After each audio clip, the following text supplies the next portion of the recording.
on a humid morning in the Mississippi Delta, when the cotton fields stretched endlessly under a sky heavy with summer heat. A young woman named Linda Marie Thompson walked out of her small rental house on Cypress Street and never returned. It was July 17, 1984. She was 23 years old, a waitress at the downtown diner, a mother to a 4-year-old daughter named Emma. By nightfall, her car would be found abandoned on a dirt road 3 miles outside of town, keys still in the ignition, driver's door hanging open. Her purse sat on the passenger seat, wallet intact. No signs of struggle, no witnesses, no body. The question that would haunt Bolivar County for nearly 4 decades was deceptively simple. Where was Linda Thompson? Greenville, Mississippi, in the summer of 1984, was a town where everyone knew everyone else's business, or thought they did. Population just under 40,000. It sat along the eastern bank of the Mississippi River, surrounded by delta farmland that had enriched some families and kept others perpetually struggling. The main street featured a hardware store, a 5 and dime, 2 churches within 3 blocks of each other, and the Silver Moon Diner, where Linda Thompson had worked the morning shift 6 days a week for the past 2 years. The Thompson family lived modestly. Linda's 1-bedroom rental house on Cypress Street had peeling white paint and a front porch that sagged slightly on the left side. A metal swing set stood in the small backyard, its chains rust orange from the humid climate. Linda had moved there after her divorce from Michael Thompson was finalized in March of 1983, taking Emma with her. Michael had stayed in their former home on the north side of town, a shotgun house he'd inherited from his grandfather. The divorce had been quiet, uncontested, the kind where people in town said there was no drama, but everyone sensed something beneath the surface that neither party would name. Linda was known as reliable, soft-spoken, the kind of person who remembered how customers liked their coffee. She had brown hair that she usually wore pulled back in a ponytail during her shifts, brown eyes, a slight build. She was 5 feet 4 inches tall and weighed approximately 115 pounds. Those who worked with her at the Silver Moon described her as tired but determined, someone raising a child alone on minimum wage and tips, someone who never missed a shift and never complained. That morning, July 17, began like every other Tuesday. Linda woke at 5:30. The air was already thick with moisture, the kind of heat that pressed down on the delta even before sunrise. She made instant coffee in her small kitchen, dressed in her waitress uniform, checked on Emma, who was still sleeping in the bedroom they shared. Linda's neighbor, Mrs. Dorothy Hayes, who lived in the duplex next door, later told investigators she heard Linda's car start at 6:15, same as always. The car was a 1978 Ford Pinto, light blue, with a dent in the rear bumper from a parking lot incident the previous winter. Linda worked her shift without incident. The Silver Moon opened at 6:30, and she was there on time, tying her apron, pouring coffee for the early regulars. Her co-worker, Janet Mills, remembered Linda seeming normal that morning, maybe quieter than usual but not enough to raise concern. The breakfast rush came and went. By 11, the diner had emptied to just a handful of customers. Linda's shift was supposed to end at noon. At 11:45, Linda told Janet she was heading out a few minutes early. She said she needed to stop by the post office before picking up Emma from the babysitter. Janet waved her off, told her she'd see her tomorrow. Linda untied her apron, hung it on the hook in the back, collected her purse from the employee locker, and walked out the front door. A customer named Robert Hayes, no relation to Linda's neighbor, was sitting at the counter and later told police he watched her walk to her car in the parking lot, get in, and drive away, heading north on Main Street. It was 11:48. He remembered because he checked his watch, waiting for his check. That was the last confirmed sighting of Linda Thompson alive. Emma was being watched that day by Carol Jenkins, a woman in her 50s who ran a small daycare out of her home on Elm Street, about a mile and a half from the diner. Carol expected Linda between noon and 12:15, same as always. When 12:30 came and went with no Linda, Carol called the Silver Moon. Janet answered, said Linda had left on time, should have been there by now. Carol waited. By 1 o'clock she called Linda's house. No answer. She called Michael Thompson's number, the only other contact she had. Michael said he hadn't heard from Linda in over a week, not since she dropped Emma off for his visitation the previous Sunday. By 2 in the afternoon, Carol called the Greenville Police Department to report that Linda Thompson had failed to pick up her daughter and couldn't be reached. The initial response was measured, almost casual. Young mothers running late wasn't uncommon. Maybe car trouble. Maybe she'd stopped somewhere and lost track of time. Officer Raymond Burke took the call, made a note, said he'd drive by Linda's house and check. When he arrived at the Cypress Street rental at 2:35, Linda's car wasn't there. He knocked on the door, no answer.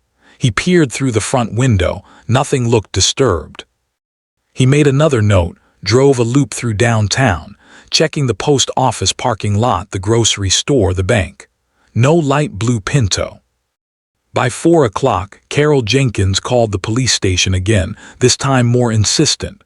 Emma was crying for her mother. Something was wrong.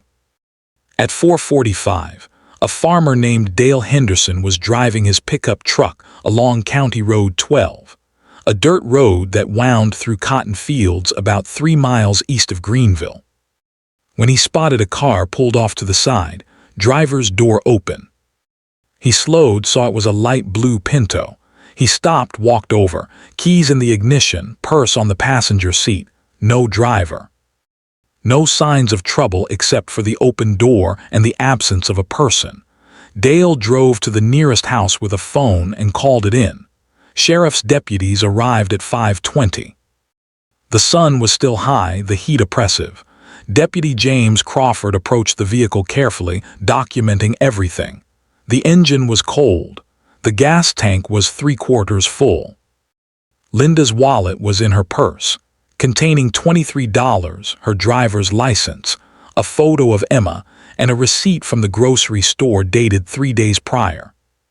Her waitressing tips from that morning, approximately $40 in small bills, were tucked in the purse's side pocket. Nothing appeared stolen. The car's odometer showed it had traveled approximately 4 miles since Linda's last recorded fill-up at the Gasengo 2 days earlier, which aligned with her normal commute to work and the distance to this location. Investigators examined the scene. The dirt road showed tire tracks, but the ground was dry and hard from weeks without rain, making clear impressions impossible. There were no skid marks suggesting a sudden stop. No signs of another vehicle forcing her off the road. The positioning of the car suggested it had been deliberately pulled over and parked. The open driver's door indicated either a hasty exit or someone interrupted mid-action. Clear as throat, the search began immediately. Sheriff Thomas Marlowe called in every available deputy. As word spread through Greenville, volunteers assembled. By dusk, more than 50 people were combing the fields around County Road 12, calling Linda's name, searching the ditches, looking for any sign of what had happened. Flashlights bobbed in the darkness like fireflies. The temperature finally dropped as night fell, but the air stayed thick with moisture and mosquitoes. They searched until after midnight, finding nothing. The next morning, the search resumed at dawn. Dogs were brought in, tracking from the abandoned car in expanding circles through the cotton fields. The Mississippi Bureau of Investigation sent 2 agents. Local news crews arrived, filming the search parties, interviewing Sheriff Marlowe, who stood in front of the cameras and said they were pursuing all leads, that foul play hadn't been ruled out, that anyone with information should come forward immediately. Michael Thompson, arrived at the search site around 9 that morning. Investigators noted his appearance in their reports. He was 25 years old, worked as a mechanic at Patterson's Auto Repair. Wore jeans and a gray work shirt with his name embroidered on the pocket. He approached Sheriff Marlowe and asked what he could do to help. Several deputies later reported that Michael seemed calm, almost too calm for a man whose ex-wife had vanished. But grief and shock manifest differently in different people, or so the initial reasoning went. Michael joined the search. He walked the fields with the volunteers, calling Linda's name alongside everyone else. Those who were near him that day later described his demeanor as steady, focused, not emotional but not cold either. He asked questions about where the car had been found, how far they'd searched, whether there was any physical evidence. Normal questions, perhaps, or the questions of someone trying to understand the scope of the investigation. By the third day, the search expanded to the riverbank. Divers went into the Mississippi, checking the murky water near boat launches and fishing spots. Nothing. The abandoned car was towed to the sheriff's impound lot and processed for fingerprints. Linda's prints were found on the steering wheel and door handle, as expected. No other prints were clearly identifiable. The investigation was becoming what investigators dreaded most, a missing person case with no witnesses, no body, and no clear direction. Interviews began in earnest. Janet Mills from the diner was questioned extensively. She repeated what she'd said before. Linda left at 11:48, seemed normal, said she was going to the post office. Investigators drove from the Silver Moon Diner to the post office, timing the route. 3 minutes. They drove from the post office to Carol Jenkins' house on Elm Street. 4 minutes. They drove from the diner directly to where the car was found on County Road 12. 11 minutes. The geography didn't fit.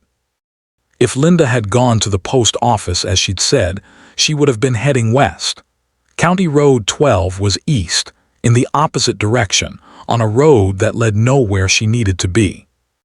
Investigators returned to question Michael Thompson. The interview took place at the sheriff's station on July 21, 4 days after Linda vanished. Deputy Crawford and MBI agent Frank Morrison conducted the questioning. Michael sat across the table from them in the small interview room, hands folded, answering every question put to him.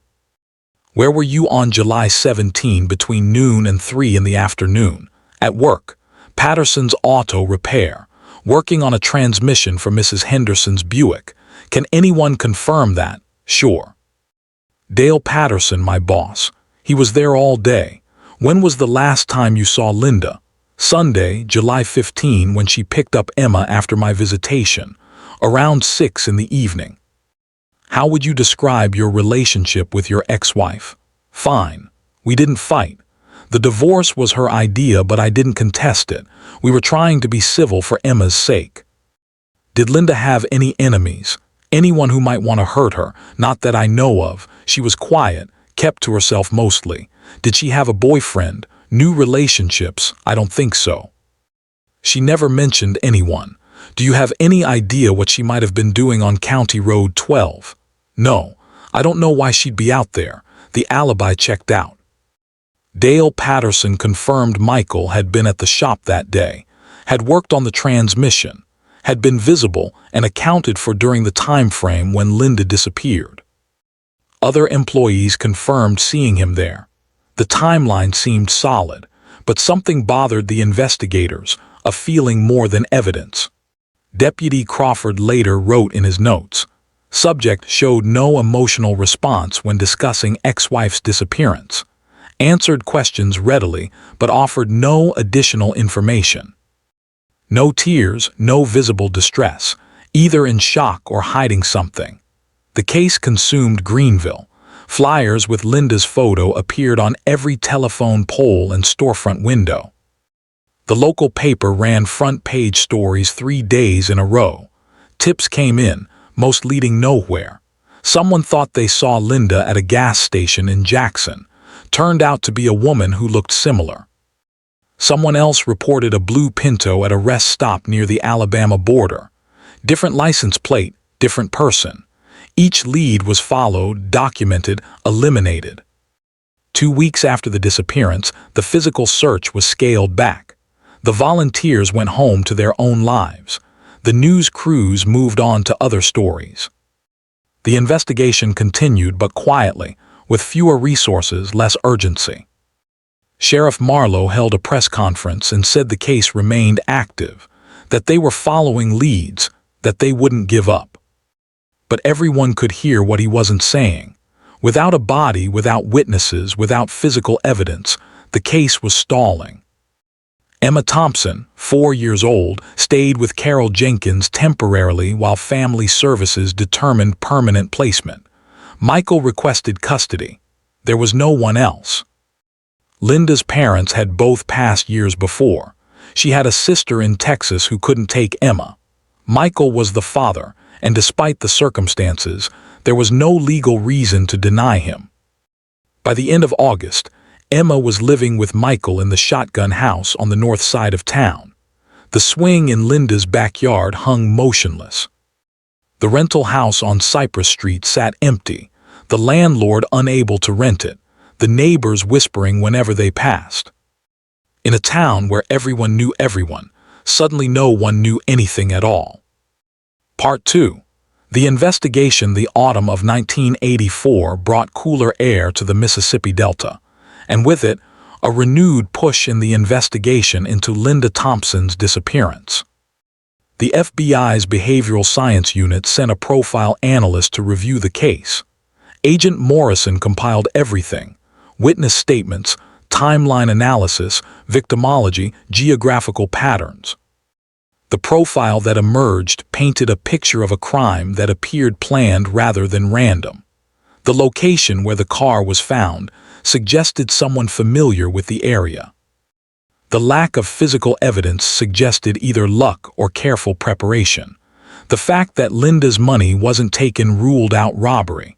This was personal. Deputies began looking harder at the people closest to Linda. Michael Thompson's alibi remained solid, but investigators returned to it again and again, interviewing and re-interviewing the employees at Patterson's Auto Repair. Dale Patterson stood by his statement. Michael had been there all day on July 17, but when pressed about specific times, exact moments when he'd seen Michael, Patterson became less certain. He'd seen him in the morning, definitely. Around noon, probably. Early afternoon, yes, working on the transmission.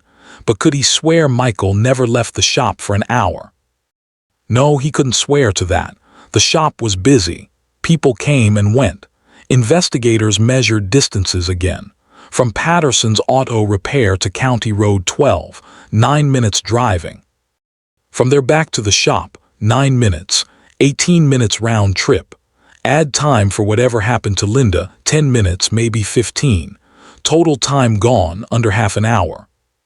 Possible, though unlikely, if someone was supposed to be working on a transmission that required hours of labor. But there was something else, details that started accumulating in the margins of reports.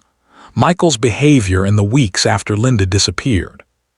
The way he settled into single parenthood without visible struggle.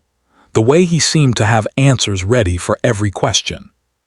The way he never asked investigators what they were doing to find Linda, never called for updates, never seemed anxious for news. Mrs. Dorothy Hayes, Linda's former neighbor, came to the sheriff's station in October with information she'd been turning over in her mind. She told Deputy Crawford that in the weeks before Linda disappeared, she'd noticed Michael driving by the Cypress Street rental, more than seemed normal for someone who'd been divorced for over a year. 3-4 times a week she'd seen his truck, usually in the evening, driving slowly past the house. Once she'd seen him parked across the street for nearly an hour, just sitting there. When Linda had come home that night, Michael had driven away. Mrs. Hayes had thought it was odd but hadn't wanted to get involved in someone else's business. Now, with Linda missing, it felt significant. Investigators questioned Michael about this. He admitted he'd driven by occasionally, said he wanted to check on Linda and Emma, make sure they were okay. He said he still cared about Linda even though they weren't married anymore. He said there was nothing sinister about it. Clear's throat, the investigation broadened, looking at Linda's life from every angle. Her co-workers at the Silver Moon were interviewed multiple times. Had she seemed worried, afraid? Had she mentioned anyone bothering her?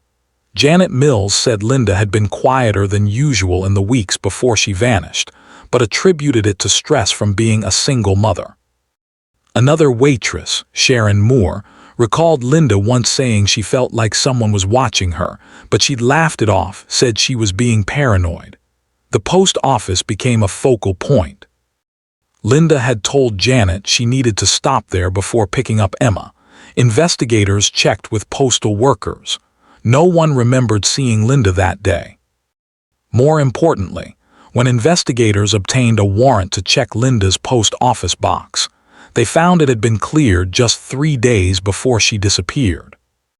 There would have been no reason for her to go there on July 17, so why had she said she was going? Two possibilities. Either Linda had lied about where she was going, or she'd given a false destination because she didn't want anyone to know where she was really headed. The first suggested Linda was involved in something she wanted to keep secret. The second suggested someone had told her to keep their meeting quiet. Investigators pulled Linda's phone records. In 1984, this meant going through the local phone company's billing records, identifying all calls made to and from Linda's home number in the weeks before she vanished. The records showed regular calls to Carol Jenkins, the babysitter, occasional calls to the Silver Moon, and 3 calls to Michael Thompson's number in the 2 weeks before she disappeared, each lasting less than a minute.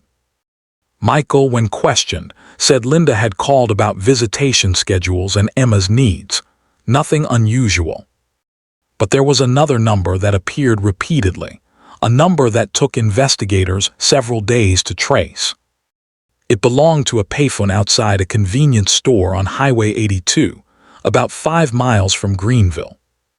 Linda had received 4 calls from that number in the week before she vanished, the last one on July 16, the night before she disappeared.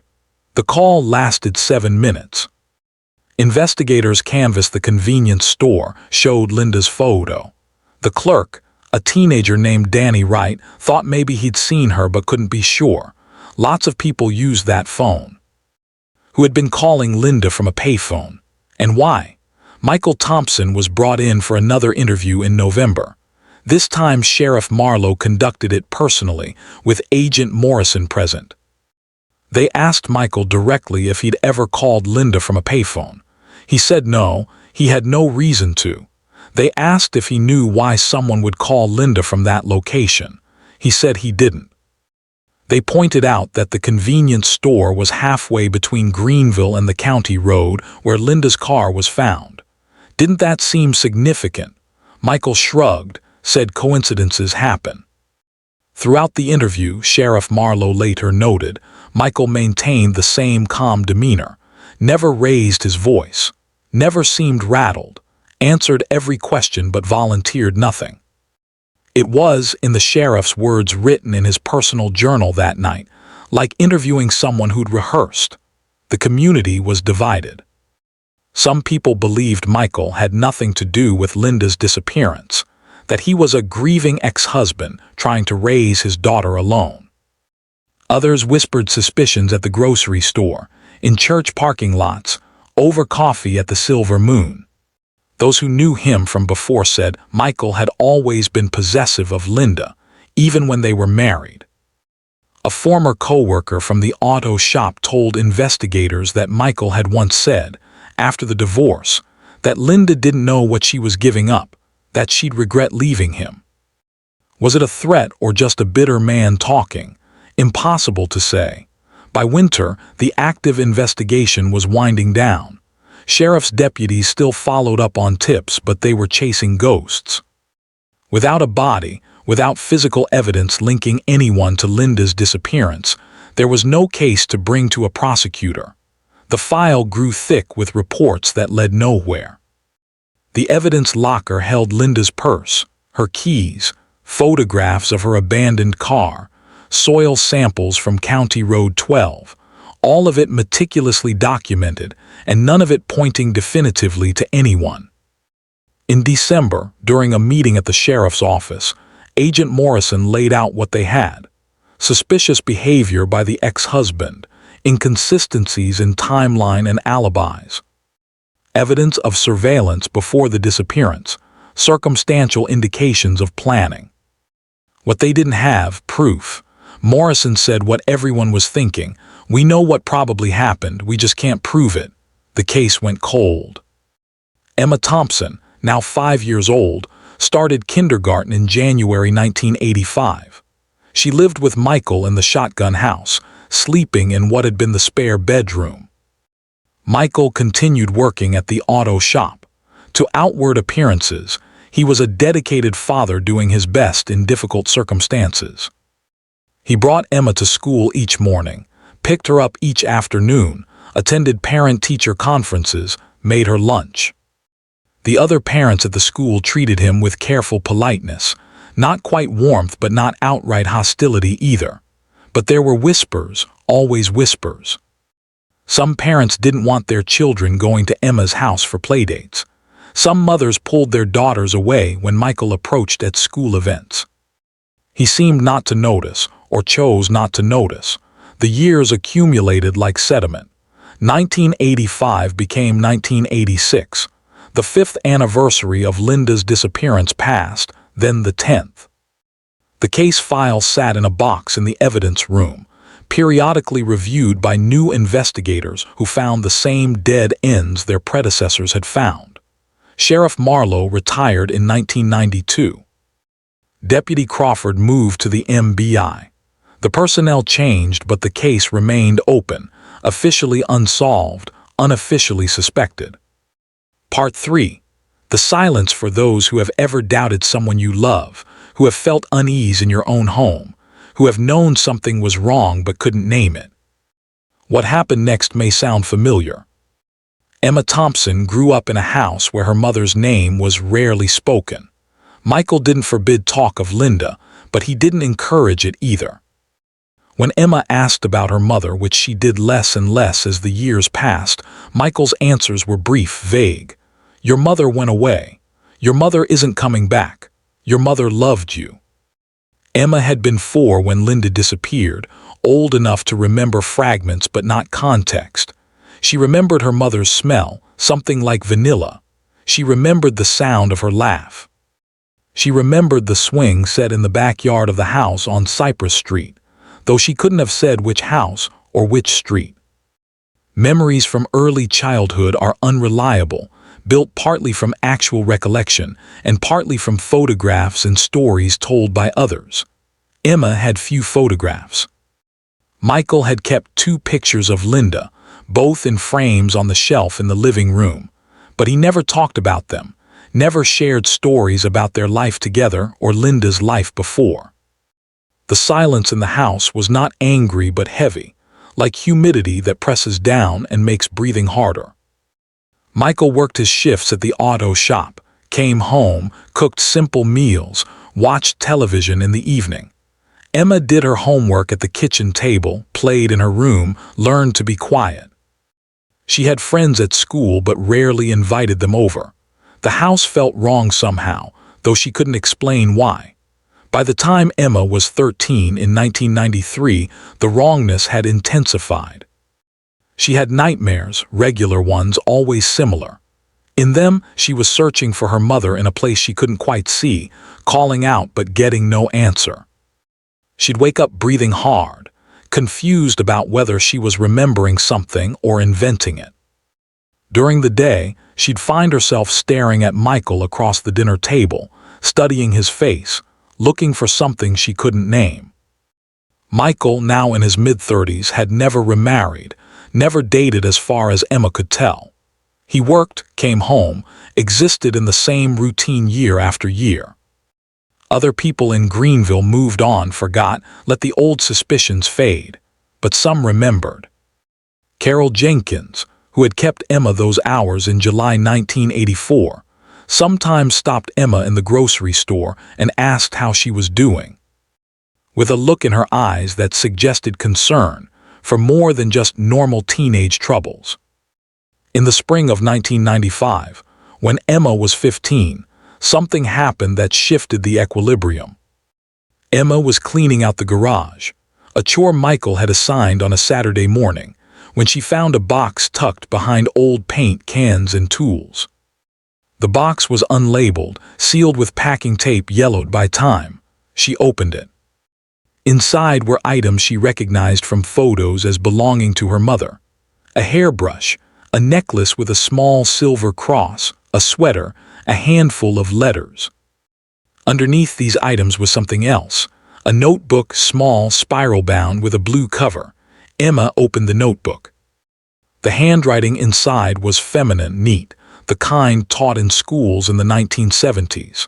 It was Linda's diary, though Linda hadn't called it that. She'd written entries sporadically, not daily, usually when something was bothering her. Emma sat on the garage floor and read.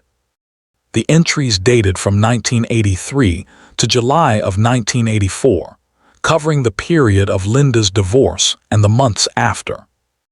Most were mundane: worries about money, notes about Emma's development, frustrations about work. But scattered throughout were entries that made Emma's hands shake as she read them. February 1984, he drove by again tonight, just sat there across the street. I don't know what he wants. He says he wants to make sure we're okay, but it doesn't feel like that. April 1984, he called 3 times this week, always late at night, says he just wants to talk. I don't know why I feel afraid. June 1984, I'm probably being paranoid, but I swear someone went through my car. Nothing taken, but things moved around.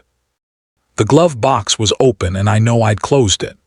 The final entry was dated July 16, 1984, the day before Linda disappeared.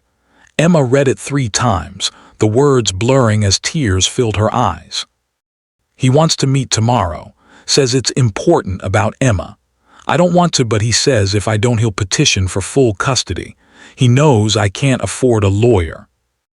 I told him I'd meet him after work, but not in town. I don't want people talking. He said he'd call and tell me where. I wish I didn't have to do this. I wish things were different. Clear's throat, Emma sat in the garage for over an hour, holding the notebook, understanding for the first time what everyone had suspected but never proven.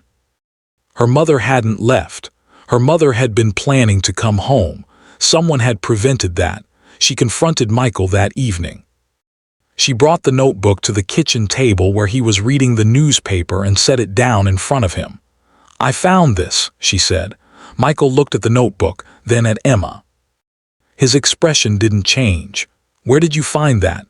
In a box in the garage. It's Mom's diary. She wrote about you calling her, about you following her, about meeting you the day she disappeared. That's not what happened. Then what did happen? Michael folded the newspaper slowly, precisely. Your mother left. That's what happened. She was going to meet you. She wrote it the day before. You told her to meet you after work. I don't know what you think you found, but you're wrong. The conversation went in circles, Michael denying, Emma insisting, neither giving ground.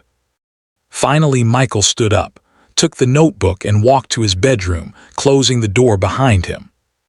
Emma stood in the kitchen alone, heart pounding, realizing that she was living with someone capable of lying without flinching, someone who had been lying for 11 years.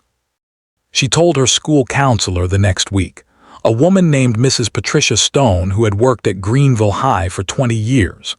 Mrs. Stone listened carefully, asked questions, made notes. She said she was required to report this to authorities given the circumstances. Emma nodded, said she understood, said she wanted someone to know. The Mississippi Bureau of Investigation received the report in June 1995. An agent named Sarah Winters was assigned to review the case. She read through the original file, thick with reports from 1984 and 1985, then interviewed Emma. Emma brought photocopies of the diary pages, having made them at the school library before Michael took the original. Agent Winters read them, recognizing their potential significance but also their limitations. The diary indicated Linda had agreed to meet someone, presumably Michael, but didn't prove what happened after. No confession, no physical evidence. Just suspicious circumstances piled upon suspicious circumstances. Agent Winters interviewed Michael again. He maintained his original statements. He said he hadn't called Linda from a payphone, hadn't asked to meet her, hadn't seen her on July 17, 1984, except briefly when she'd picked up Emma after visitation 2 days before. He said the diary entries were misunderstood or fabricated. He said Emma was confused, angry, looking for someone to blame for her mother's disappearance. The case remained open but inactive. Without new physical evidence, there was nothing to charge. The diary entries created suspicion but not proof. Emma's relationship with Michael deteriorated completely. They lived in the same house but barely spoke. Emma spent as much time as possible with friends, at school, anywhere but home. She graduated high school in 1997 and left for community college in Jackson, Mississippi, putting distance between herself and Greenville, between herself and Michael, between herself and the questions that had no answers. Michael continued living in the shotgun house, working at Patterson's Auto Repair, existing in the same patterns he'd maintained for over a decade. People in Greenville who remembered the case watched him with renewed suspicion after word spread about Emma's discovery of the diary, but nothing changed. He went about his life as he always had, silent about Linda, silent about everything that mattered. Part 4.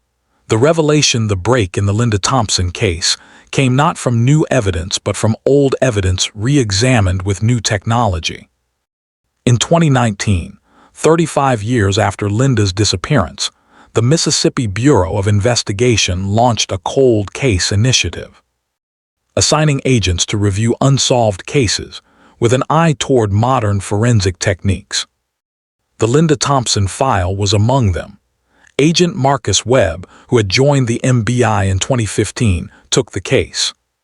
He spent weeks reading through the reports, studying the timeline, reviewing witness statements.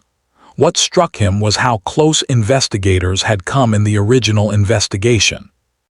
They'd had all the pieces but not quite enough to assemble them into proof. Agent Webb started with the physical evidence.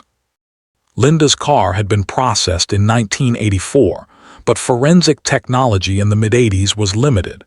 DNA analysis was in its infancy. Fingerprint technology, while advanced, couldn't lift prints from some surfaces. Webb ordered the car, which had been stored in a law enforcement impound facility for decades, to be reprocessed using current methods. The new examination revealed trace evidence that had been missed or couldn't be analyzed in 1984.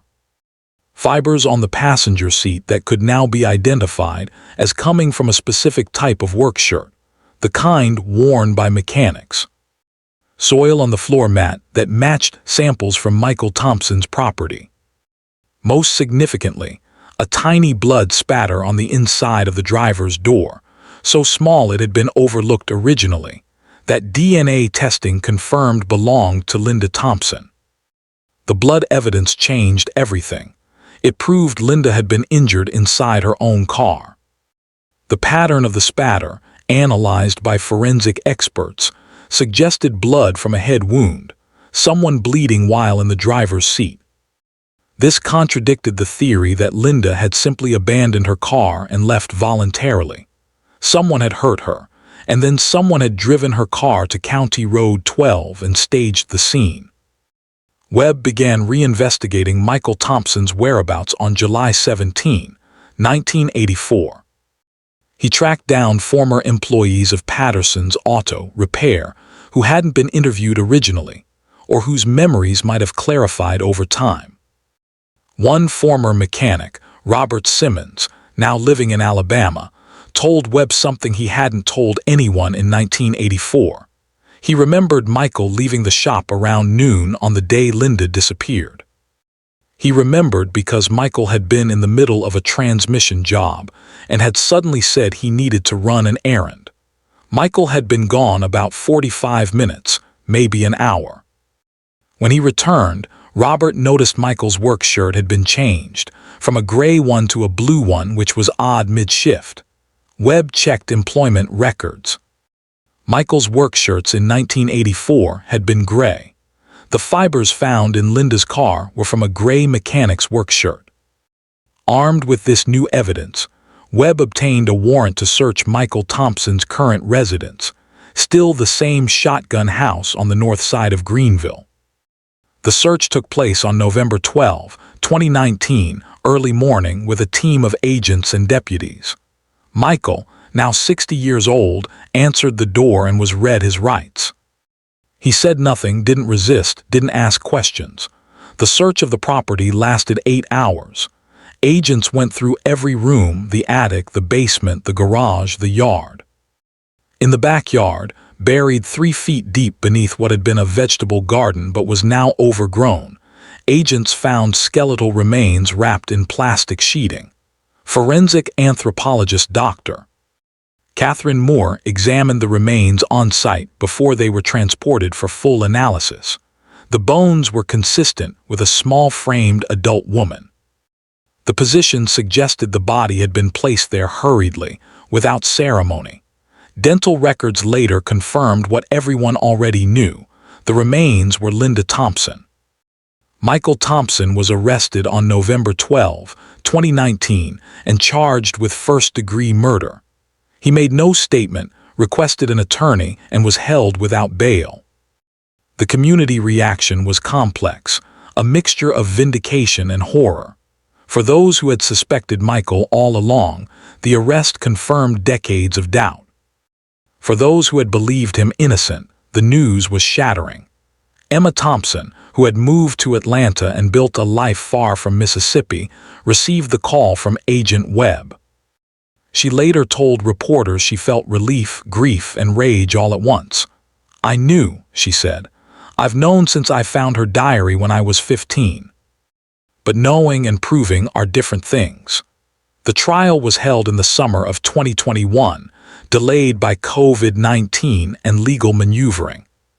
The prosecution presented the evidence methodically. The diary entries showing Linda had agreed to meet someone the day she disappeared. The phone records showing calls from a payphone near Michael's workplace. The witness testimony about Michael leaving work mid-shift on July 17, 1984. The fibers in Linda's car matching his work shirt. The blood evidence proving Linda had been hurt. And finally, the location of her remains in Michael's backyard. Buried where she'd been all along, while he lived above her for 35 years. The defense argued the evidence was circumstantial, that the diary didn't prove Michael had been the one Linda was meeting, that the fibers could have come from any mechanic, that the remains could have been planted. But the accumulation of evidence was overwhelming. The most damaging testimony came from Michael himself. Against his attorney's advice, he chose to testify. He took the stand on August 3, 2021, and under cross-examination by Assistant District Attorney Jennifer Cole, he made a statement that sealed his conviction. Cole asked him directly, "Did you meet Linda Thompson on July 17, 1984? Michael paused, then said, "Yes."